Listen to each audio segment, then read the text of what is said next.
नमस्कार, आप देख रहे हैं हिमाचल एक्सप्रेस और मैं अभी ऐसे शख्सियत से बातें करने जा रहा हूं जो इनकी परचम जो है देश में नहीं पूरे एशिया महादेश में भी इनकी जो है एक बहुत बड़ी स्वास्थ्य के क्षेत्र में इनकी बहुत बड़ी पहचान है। मैं ऐसे पद्म भूषण श्री से सम्मानित श्री जगदीश प्रसाद जी से अभी रूबरू हो रहा हूं और मैं इनसे जानना चाहता हूं कि 27 तारीख को इन्होंने जो संविधान दिवस पर एक कार्यक्रम आयोजित किए हैं, इसका उद्देश्य क्या है और इस कार्यक्रम को कैसे आप आगे बढ़ाएंगे।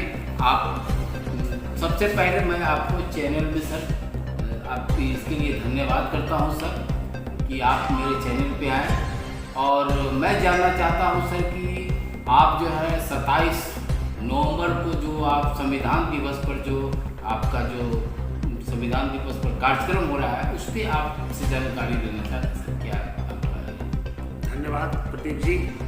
जैसा कि आप जानते हैं कि 26 जनवरी 1950 को हमारा संविधान लागू हुआ, लेकिन बहुत सारे लोगों को नहीं मालूम था पहले कि 26 नवंबर को 1949 को बाबा साहब ने संविधान को पार्लियामेंट में समर्पित किया था।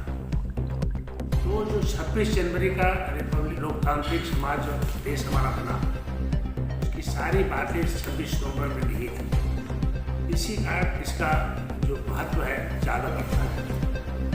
और हम क्यों मनाने जा रहे हैं ये आपको बताना चाहते हैं कि हमारा देश एक तरफ 75 साल में सरकार जो है अमृत उत्सव मना रही है, लेकिन 75 साल के बाद भी हम लोग के सामाजिक न्याय और आर्थिक न्याय नहीं मिल पाया,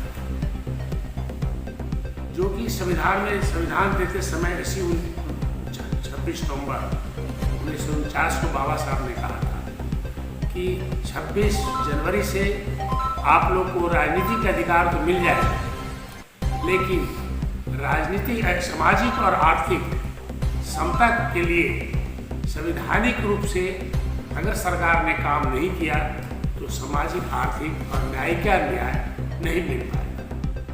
इसका मतलब ये होता है कि 75 सालों तक किसी भी सरकार ने हमारे अनुसूचित जाति, अनुसूचित जनजाति, अति पिछड़ा जाति और माइनॉरिटी के साथ सामाजिक न्याय, आर्थिक न्याय, हमारा संविधान जो है आदर्श लोकतंत्र इस देश को नहीं बना पाया। इसका क्या कारण है? क्या भ्रष्ट नेताओं का कारण है या जो चुने गए लोग चुन करके अपना बहुमत प्राप्त करके नेता बन जाते हैं, लेकिन एक मिनट के लिए भी नहीं सोचते कि जिसने हमें चुना है उन लोग के प्रति हमारा कर्तव्य क्या है।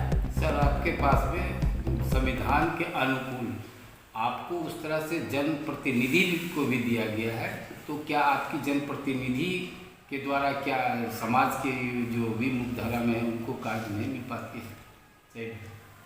अब यही तो बताना है, यही चेतना तो जगाना है लोगों में, यही चेतना जगाना है अपने नेताओं में कि आखिर में 75 साल के बाद भी आप लोग जो चुन के गए हैं, हमारे अनुसूचित जाति, अनुसूचित जनजाति के लोग, माइनॉरिटी के लोग और अति पिछड़े के लोग, खास करके अति पिछड़े के लोग, क्योंकि पिछड़ा वर्ग में भी 2 वर्ग हो गया। एक वर्ग है जो सामंत वर्ग है, वो पिछड़ा वर्ग कहलाता है लेकिन है सामंत वर्ग, और दूसरा है अति पिछड़ा वर्ग, तेली, तमोली, कहार, लोहार, बढ़ी, ये सब जो है बहुत अति पिछड़ा है।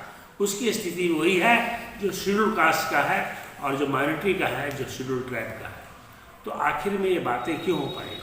और बाबा साहब ने कहा था कि संविधान कितना भी अच्छा क्यों नहीं हो, अगर इसका चलाने वाला आदमी ठीक नहीं होगा तो देश ठीक से नहीं चलेगा, और अगर संविधान कितना भी खराब होगा, अगर आदमी ठीक होगा तो देश ठीक हो जाएगा। और ये स्थिति क्यों आ गई हमारे देश में?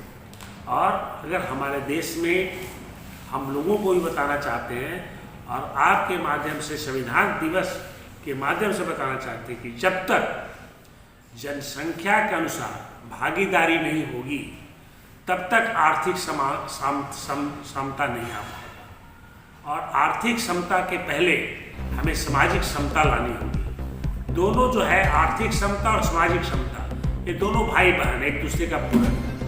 और आप देखते हैं कि पूरे समाज में जितनी भी शोषण होता है, बुराइयां होती हैं, अत्याचार होता है, उसका सबसे बड़ा कारण है सामाजिक क्षमता नहीं है।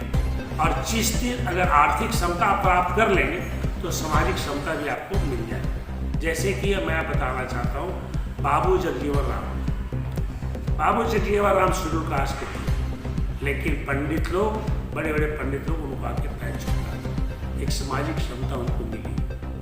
तो लेकिन आज बाबू जगजीवन राम से एक आदमी से हमें और हम डिस्कस करें, हम विचार विमर्श करें कि हम ये सामाजिक और आर्थिक क्षमता के लिए सरकार से भागीदारी के लिए कैसे लड़ें।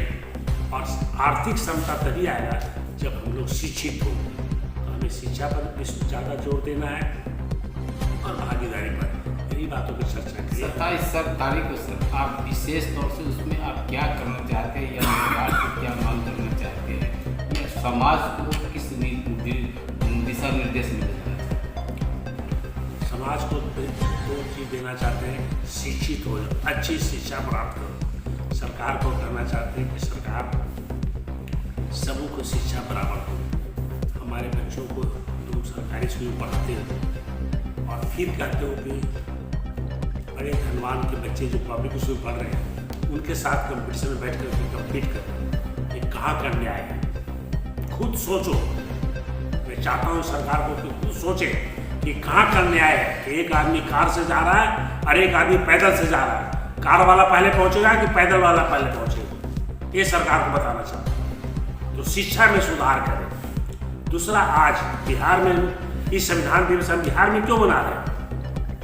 बिहार की आधी पैसा आमदनी बच्चों को, जो पढ़े लिखे लोग हैं, सारे अपने बच्चों को दिल्ली, बॉम्बे भेज रहे हैं, पूना पढ़ने के लिए।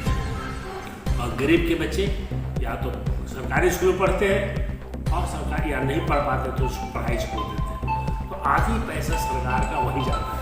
उसी तरह से इलाज के लिए पैसा, बीमारी हो जाए आपको कैंसर का, बीमारी हो जाए आपका हार्ट का, बीमारी हो जाए ब्रेन का, सब दिल्ली भागता है। तो कहाँ से पैसा आता है? बिहार का जो आमदनी हुआ वो सब बाहर में दे के आ जाते हैं। आपने आज के समाचार में सुना कि एक बेचारा सीवान का रहने वाला आदमी अपने बाइक को इलाज करवाने के लिए सब कुछ बेच डाला। ये अफसोस की बात है कि आज इतना बड़ा देश में 12 करोड़, 12.5 करोड़ की आबादी में भी इन सरकारों ने, जो भी जिसकी भी सरकार हो, बहुत दुख की बात है, शर्म आनी चाहिए सरकार को। बिहार सरकार की 12.5 करोड़ की आबादी में भी आपने इतने साल में भी कैंसर का इलाज जो इतना ज़्यादा होता है, उसकी इलाज की सुविधा आप अपने देश में नहीं दे पाए। मद्रास से कोई भी आदमी दिल्ली इलाज कराने नहीं आता कैंसर का, हैदराबाद से कोई नहीं आता, कर्नाटका से कोई नहीं आता, महाराष्ट्र से कोई नहीं आता, बिहार और यूपी से क्यों जाता है? क्यों? यही हमको सवाल करना है संविधान दिवस के अंत में, ऊपर संविधान दिवस के दिन। जाते जाते आपसे एक सवाल है सर, 27 आप लेंगे? संकल्प यही लेंगे कि जब तक हमारे बच्चों की शिक्षा, जो डीएम और एसपी का बेटा बेटी पढ़ता है और बड़े धनवानों का बेटा बेटी जिस स्कूल पढ़ता है, उस बच्चों को, हमारे गरीब मजदूर के बच्चों को नहीं पढ़ने के लिए सुविधा देगा, तब तक हम बिहार में सरकार से लड़ते रहेंगे। और जिस दिन सरकार ने कर दिया, हम बिहार को प्रणाम करके चले जाएंगे। चलिए, आप देख रहे थे जैसा कि आपने अभी, मैं पद्म श्री डॉक्टर जगदीश प्रसाद जी से मैंने बातें कर रहा था, और इस बात में छन करके ये निकला कि जो गरीब दलित का बेटा है, जिस तरह से शिक्षा, चाहे राजा का बेटा हो या भांगी का बेटा हो, सबको एक समान शिक्षा मिलना चाहिए। और विशेष करके इसी पर इन्होंने संविधान दिवस को लेकर करके 27 नवंबर को मिलर हाई स्कूल में इन्होंने एक सम्मेलन, संविधान दिवस पर सम्मेलन का तैयारी किए हैं, और इसी डिबेट पर अपने जो है इस पर चर्चाएं अपने समाज और जो भी अति पिछड़ा दलित के लोग होंगे उस पर ये रखेंगे। आप देखते रहिए Seemanchal express Bihar Patna news reporter Pradeep Kumar के साथ बने रहिए, लाइक कीजिए।